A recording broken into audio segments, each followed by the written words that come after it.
Okay, YouTube, like I promised, we're here with the third video of like random stuff that I've been thinking about that I wanted to share. And we're gonna play some more footage of me doing some pulls here, just to have something to look at while we talk.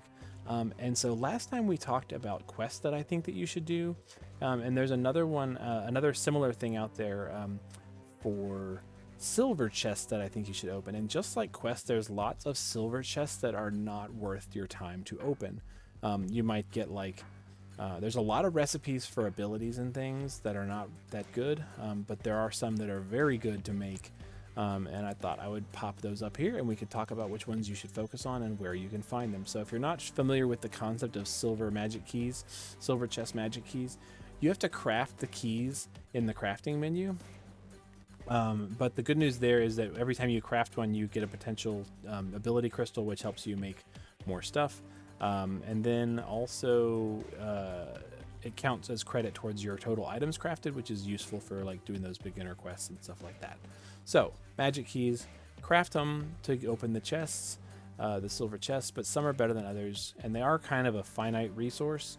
So yeah, don't make a million of them, but make the ones that you need. So here are some that I think are really worth going out of your way to get. The bug killer recipe you can find in Kolobos Reef. Since it's a recipe, you can make as many copies of bug killer as you want. That's very valuable for bug bosses and trials. The same thing is true about Junkyard. The Junkyard exploration has the Spirit Slayer recipe, and that's super beneficial, especially with Clash of Wills coming up this week.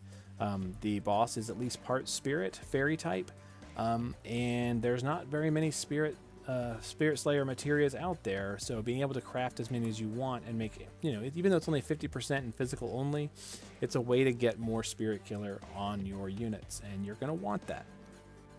Aquapolis Oldarian also has Evo Magic plus 10%.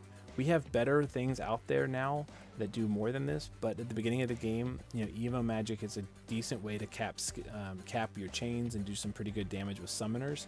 And having 4 of those equipped to your summoner is going to give you a 40% boost, which is better than nothing.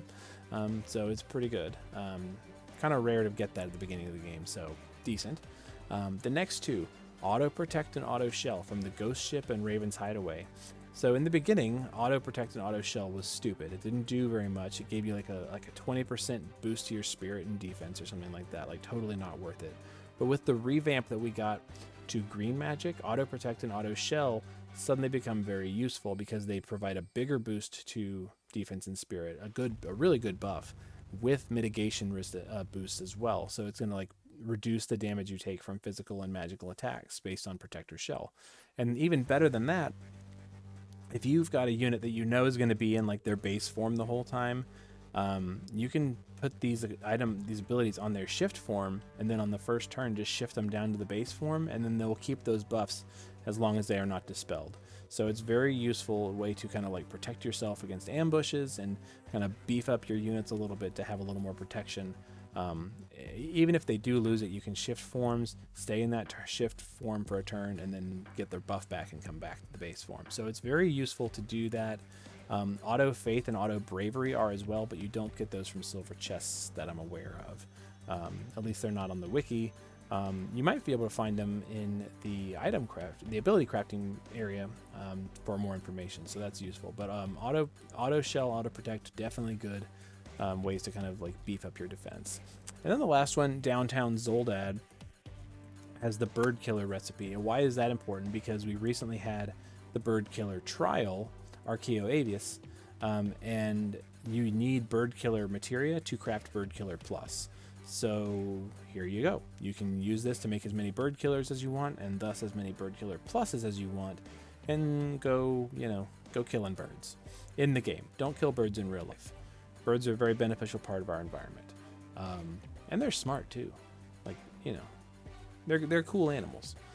So yeah, Bird Killer though, good in this game. Like I said, there's lots and lots of silver chests and magic keys and silver chests that you can get out there.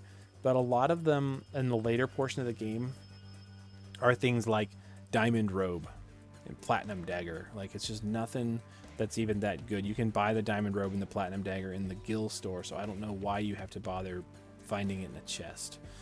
But some of those other ones are really worth it. The killer materia recipes are super valuable because you can make as many killer materials as you want, and killers are a very important part of gearing your units to do damage. So being able to craft as many of those as you want is a very important thing. And that's all I've got for silver keys right this moment. But you definitely want to come back tomorrow. So I've got one more video that's going to come out that talks about another thing using a resource that I think we have a lot of if you've been playing this game for a while. I think it's some pretty neat stuff. And I want to talk about that tomorrow. So be sure to come back and tune in, and we'll see you then. Have a good night.